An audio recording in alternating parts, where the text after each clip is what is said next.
Well, you know, the whole world, unfortunately, has become somewhat of a casino. And you look at what's going on all over the world, in Europe and every place they're doing these betting things. I was never much in favor of it. I don't like it conceptually, but it is what it is.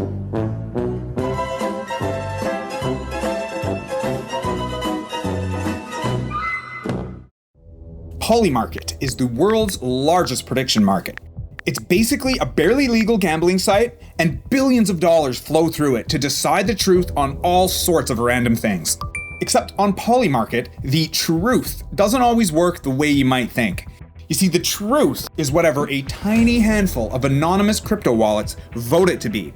And twice in the last month alone, those wallets stared the actual truth straight in the eyes and said no thank you.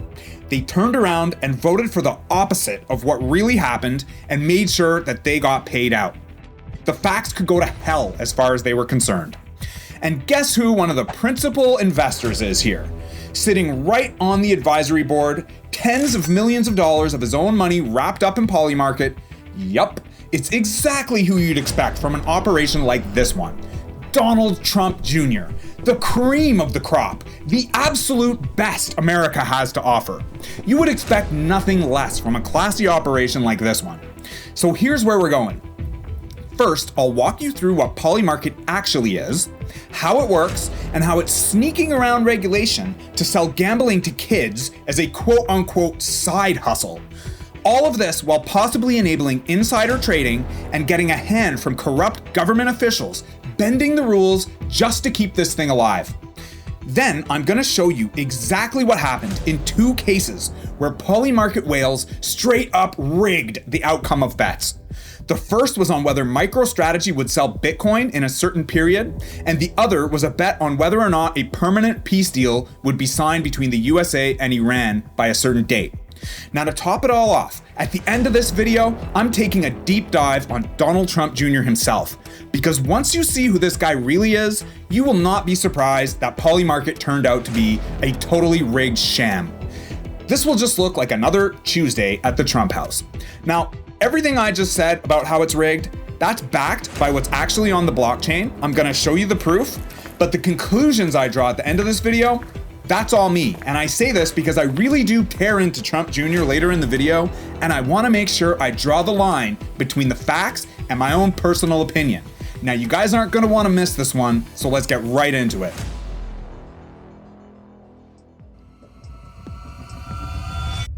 So let's start with the basics. Here's how Polymarket works. It's basically, in my opinion, pretty much a gambling site where you mostly bet on sports, but you can also bet on all kinds of other things. There's, will the Fed cut rates? Will so-and-so get arrested? Will a war start between these two countries? You upload your crypto, you take a look at the odds, and then you pick yes or no, and if you're right, you get paid. Now, they call this a prediction market, but again, pretty much it's just gambling on the blockchain. And it's supposed to be a place where crowd's money tells you what's actually gonna happen. So keep that in mind because it really does fall apart in the rest of this section. Now, it launched in 2020 and it runs on a cryptocurrency called USDC. Massive company that's all over CNN and CNBC, put up on the screen all day. Billions of dollars are moving through this site on every single month. Now, here's how a bet actually gets settled. Most markets resolve on their own. I mean, if you're looking at a sports game, for example, the outcome is very obvious. You know what I mean? Either your team won or lost or they tied and the bet gets settled. There's no way anyone could dispute that, right? But when there's any sort of gray area and the bet is disputed and people argue about what the actual outcome was, then here's what happens. Now, this doesn't go to a judge. It doesn't go to a regulator. It doesn't even go to Polymarket to decide. It goes to a system called UMA. And this stands for Universal Market Access. And UMA works by allowing a certain amount of people who own a crypto token called UMA to pretty much vote on the outcome, on what they think the correct outcome is. And Polymarket says that this is how you crowdsource the truth, right? But here's the actual thing. Number one, these people are completely anonymous, right? But number two, Bloomberg's own investigation found that just 9 anonymous crypto wallets controlled nearly half of all the voting power on these disputes. And those same 9 wallets win almost every single time that they band together. These are 9 people that no one can identify. They're totally anonymous, and they're deciding hundreds of millions of dollars in outcomes on bets that some of them are personally holding. Okay? Now that's not any sort of panel of neutral judges. That's like letting some degenerate gambler who bet on the game also referee the game. Now, they call this crowdsourcing the truth, but to me, it's not really crowdsourcing anything. It's just 9 anonymous crypto whales rubber stamping whatever they want and making sure that they get paid first. Now, let's talk about who they're selling this to.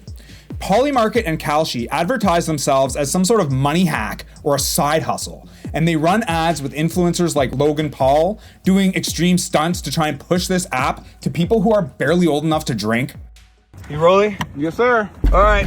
I am 6,000 feet in the air right now, hanging from this hot air balloon to tell you that Polymarket is now live on the US App Store, and you can trade on literally anything, like how long I can hang on to this basket for, You can't do that. or if my parachute will even open. You cannot do that. Well, you can't trade on anything, news, sports, politics. Right now, best odds, biggest payments, lowest fees. Download Polymarket on the App Store. How long was that?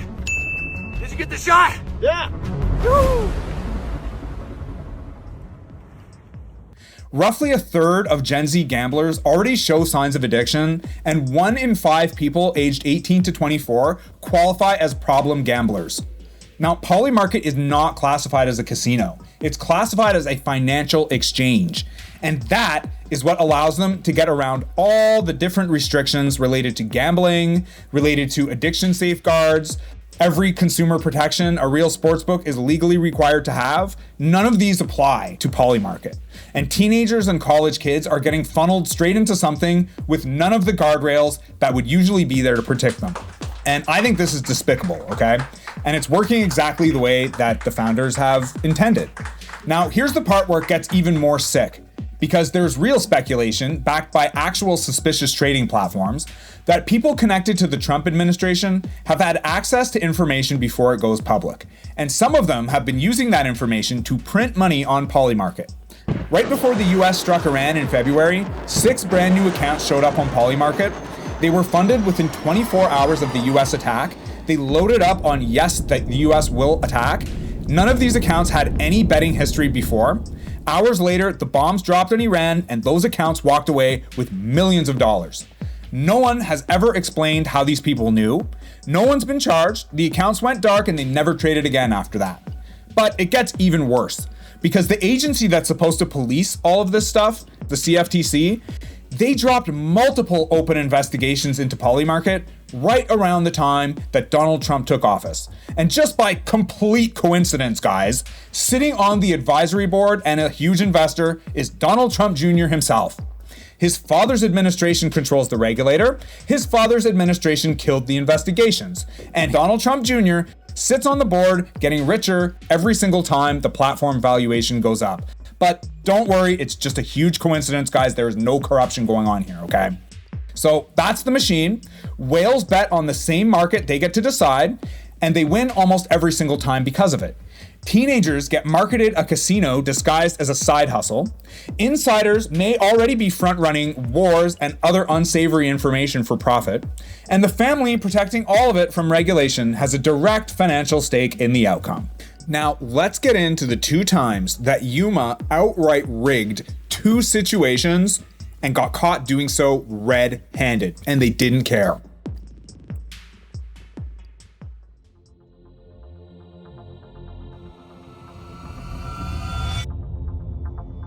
Now, this first Polymarket situation involves a company called MICROSTRATEGY. And I'll give you a little bit of background on MICROSTRATEGY. So if you don't know anything about them, they're run by Michael Saylor, and he's this giant Bitcoin moon boy who just assumes that the number on Bitcoin will just always and permanently go up. He's built his whole company around that situation happening. Basically what he does is he borrows money and he buys Bitcoin, and then he borrows more money and buys more Bitcoin. And the system works as long as Bitcoin just keeps shooting to the moon and beyond, okay? Now, if Bitcoin was to have a sustained downswing, or people were to lose faith in Bitcoin, then MicroStrategies would be circling the drain pretty quickly, because they're all leveraged up with all this debt that they have, okay? Anyway, beside the point, that's the background of MicroStrategy, but there's a large cult following around this company, Just as you know, with people are with Bitcoin, they're very similar to Michael Saylor. A lot of people just think that Bitcoin just has this manifest destiny of just continually going up and totally replacing the current financial system that we're living in. You know what I mean? And there was a time when I too sort of felt that way. But in my opinion, the way things have played out for Bitcoin over the last 5 years, I'm just not a believer anymore, to be honest with you. But that's another video, and I'd love to get into that some other time. But anyways, that's the situation with MicroStrategy. So they have this cult following behind them, and there's a huge community that pretty much just loves Michael Saylor and believes he will never sell a single Bitcoin, okay?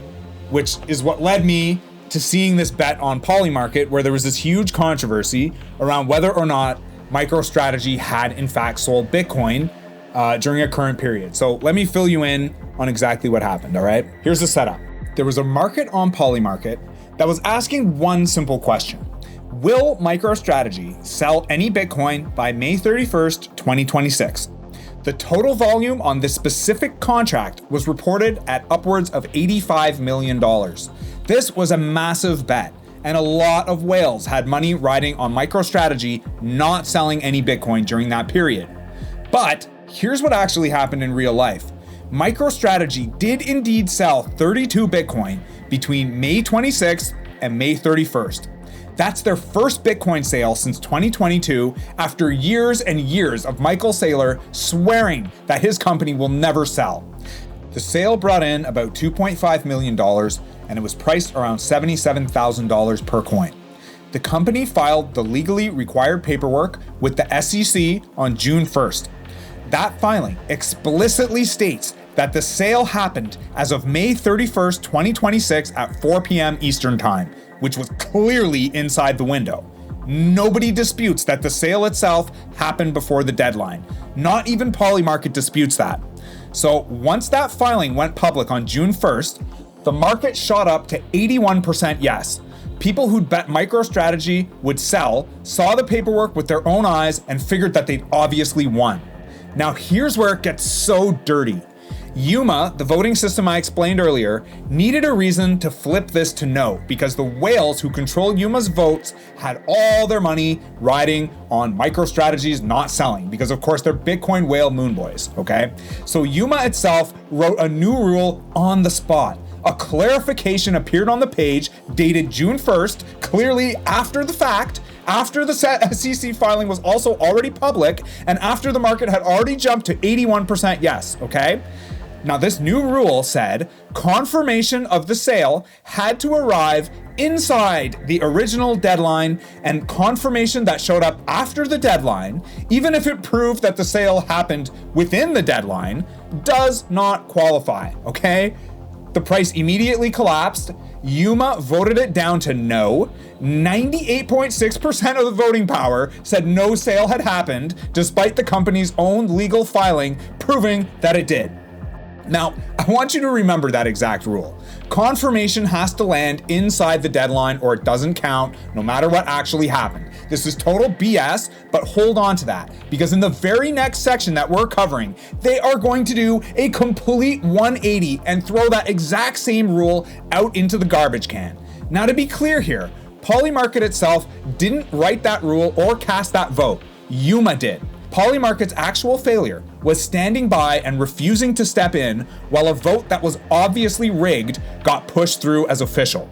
They built the system, they profit from the system, and when the system produced a result that screwed people out of real money, they shrugged and said, oh well.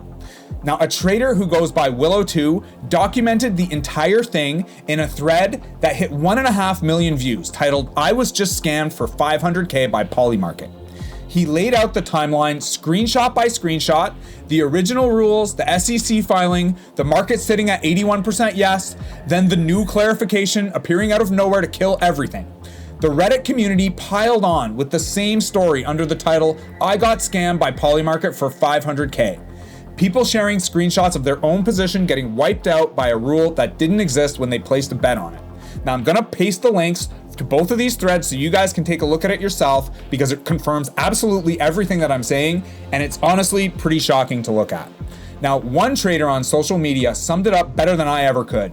He said, "It's clearly dumb and arguably a form of fraud by omission to run a market literally titled, 'Will MicroStrategy sell any Bitcoin by May 31st?'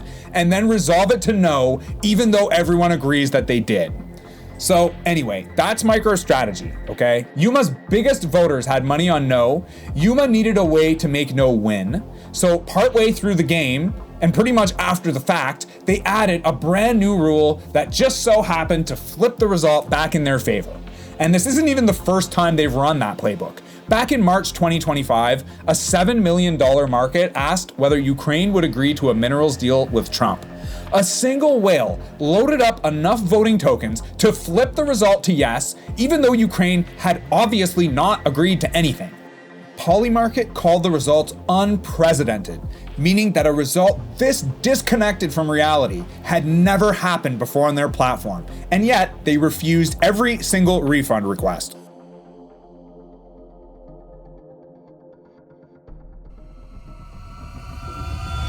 Now, I want to get one thing out of the way first on this section. I think that running prop bets on whether or not a war will happen, or someone will get bombed or not, or our leader will be assassinated, I think it's just wrong and grim and morbid, okay? But let's also remember that this is a Donald Trump Jr. backed platform, so in reality, we can't actually be surprised. Now, let me tell you what happened on this one. Polymarket ran a market which asked, will there be a permanent US and Iran peace deal by June 15th? The rules on this one were very specific. The agreement had to explicitly say that hostilities had ended or would permanently cease. The rules went out of their way to say that a temporary ceasefire extension does not count. That's written into the contract itself. This contract alone pulled in over $120 million. The full set of Iran-related markets across different dates of when there would be a peace deal totaled north of $345 million worth of bets.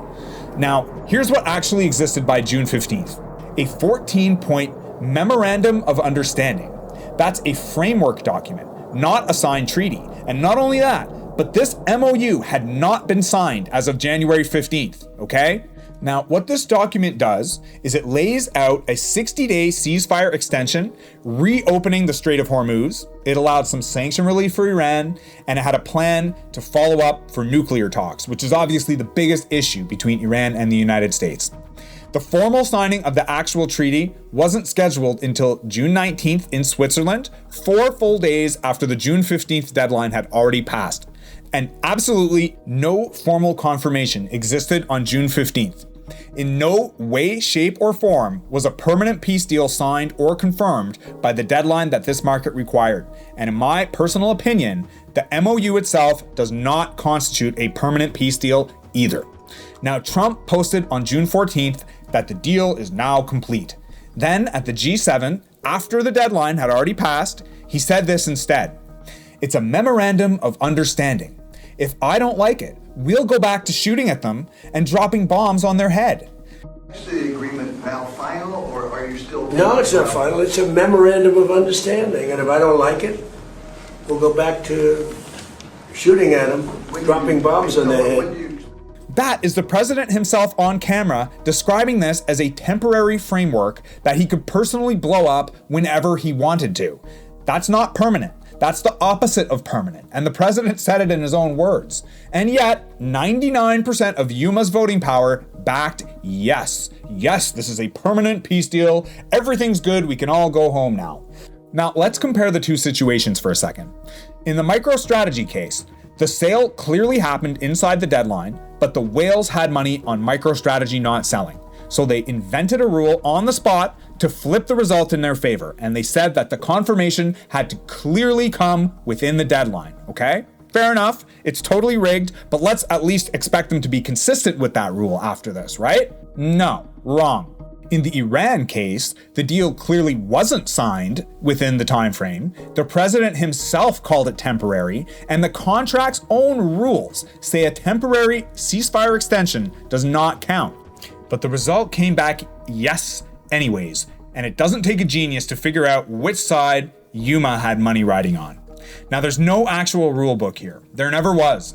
The rules are getting written, twisted, or thrown out depending upon where the big money sits. So there's two markets, they're 1 month apart, and the only consistent pattern is that whoever holds the most tokens gets whatever outcome they want. Now, this dispute got documented in real time by traders watching it happen. One Reddit user posted a thread titled, "I'm about to lose 700K to a $345 million Polymarket scam," and it walks through the exact contradiction in great detail. It's a cool thread, and I'm gonna post it in the description because it's a little bit more detailed than what I have time for in this video. So that's where we're at. Polymarket has allowed the whales to deny reality more than once, with two completely opposite standards applied depending upon what outcome was most beneficial to their whales. So that's what Polymarket is, and that's how they operate.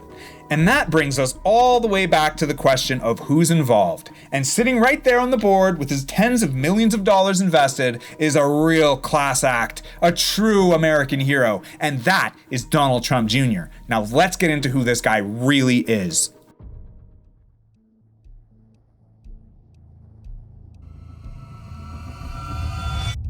Now, before I go any farther, full transparency. Everything you're about to hear in this section is just my own personal opinion. The facts about Polymarket being rigged are well documented and sourced. Everything's going to be in the description. But what I'm about to say about the man behind it is me telling you what I think of him. And if you haven't noticed by now, it's not much. Now, if you want to see sociopathic red flags in a human being, look no farther than the 2011 Zimbabwe safari photos. I'm gonna blur them out on screen because I don't want to trigger anyone. I find them very upsetting, and there's one specific photo of Donald Trump Jr. standing next to a slaughtered elephant, holding a hunting knife in one hand and the elephant's severed tail in the other. He's grinning for the camera like a mannequin. His soulless eyes are just staring right into you. Now, this is an outright stomach-churning photo, and for anyone who cares about animals like I do, it just makes me sick to my stomach. Like, I really don't know how to register that rich people think it's okay to run around killing beautiful endangered species on our planet just so they can get a photo op. It's really infuriating, and it's something that I have no respect for anyone that does. Now, not to mention that this is absolute peak Patrick Bateman energy. A multi-millionaire Nepo baby flying halfway across the world, paying a fortune to have local guides help him track down a beautiful, intelligent, endangered animal, stepping out of his vehicle to execute it, hacking off its body parts simply for a trophy photo. This guy has zero empathy, fully on display. Now, when people called him out for the barbarism of the whole thing, he didn't show an ounce of remorse. He mocked them online as eco-nuts and moved on with his life, completely blind to how deranged he looked to everyone who was watching. Now, that same coldness runs straight through his business dealings. Back in 2010, Don Jr. put his name and face behind a company called Titan Atlas Manufacturing, promising cheap prefab housing kits for poor families in places like Haiti, right after the 2010 earthquake had leveled the country. At least one customer described getting a housing kit, then getting hit with an unordered, useless wind turbine and a surprise invoice for thousands of dollars with parts that didn't even fit together. Now, this company, Titan Atlas, shut down within 2 years, leaving behind many unpaid bills, furious investors, and a multi-million-dollar debt to Deutsche Bank that Trump Jr. and his partners had personally guaranteed. When the bill came due, Daddy stepped in and bought the building back through a separate company, conveniently keeping it in family hands and out of the reach of creditors who were actually owed the money. He put his name on a promise to desperate earthquake survivors, shipped them garbage, watched investors and creditors get stiffed, and he let his father's lawyers make the whole mess disappear without ever paying a dime of it back to anybody. That's his pattern. Show up, promise something big, deliver absolutely nothing, and stick everyone else with the bill and let Daddy clean it up if he has any trouble. He treats vulnerable people the exact same way he treats endangered animals. They're disposable. They're a means to an end. Something to be used up and thrown away the second it stops being useful to him. So here's where I land on this. And again, this is my opinion. Donald Trump Jr. is everything that's wrong with America. The corruption in our government that lets a platform like Polymarket exist completely unregulated, the insider trading that nobody gets charged for, the president's own administration bending federal rules to protect a business his son profits from, and all of this traces straight back to a family that treats the country like its personal ATM. This is not a one-off. This is just Tuesday for the Trump family. And look, as much as I despise the corruption around Trump Sr., the guy is at least entertaining. There's not a press conference that goes by where I don't at least laugh. There's some kind of twisted charisma in that guy. Jr. has none of that. No charm, no wit, nothing redeeming whatsoever. This guy is a worm. He's Patrick Bateman with none of the charisma and a far bigger platform to actually do damage. So no, it's not a surprise in the slightest that Polymarket turned out to be rigged. Top to bottom, put this man's name on anything and watch it turn into a dumpster fire. That's what happened here, and that's why I wouldn't put a nickel in any company with Donald Trump Jr.'s name on it.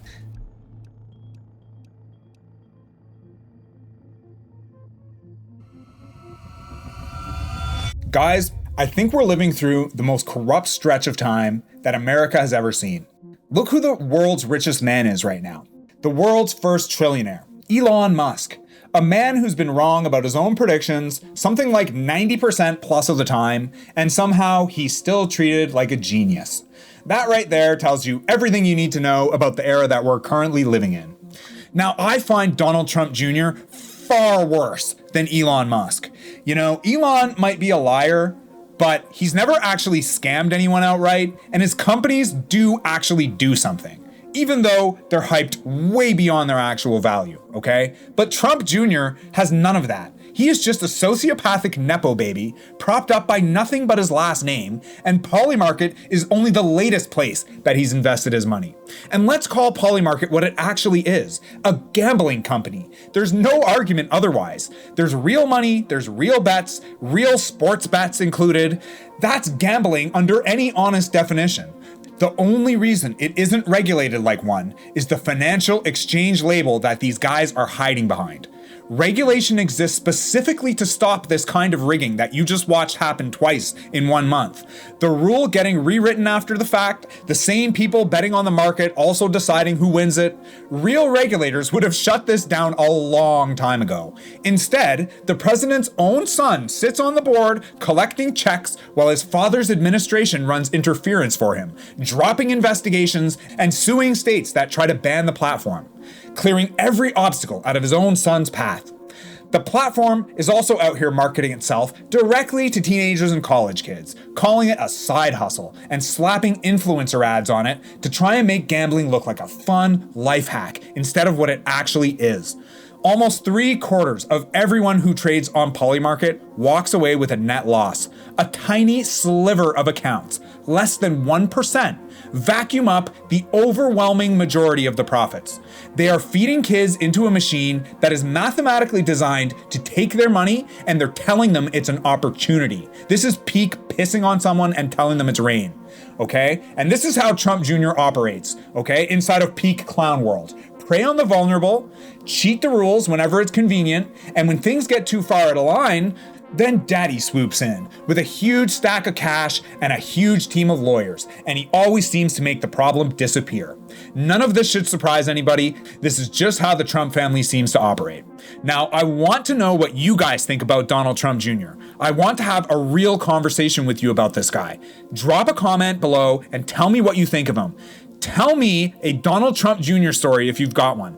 Let's talk about what this guy's actually been up to. Let's open some eyes and let's have it out here in the comments. If you enjoyed this video, please like and subscribe, but much more importantly than that, please hit the hype button. That's what actually gets this video noticed. You can only do it on the YouTube app, but if you've got a spare second, it truly means the world to me. I'm going to be saying a prayer every week for the people who are able to hype and subscribe to this channel. I appreciate you guys more than you can know. This channel is nothing without you. I love you guys, and I'll see you in the next one.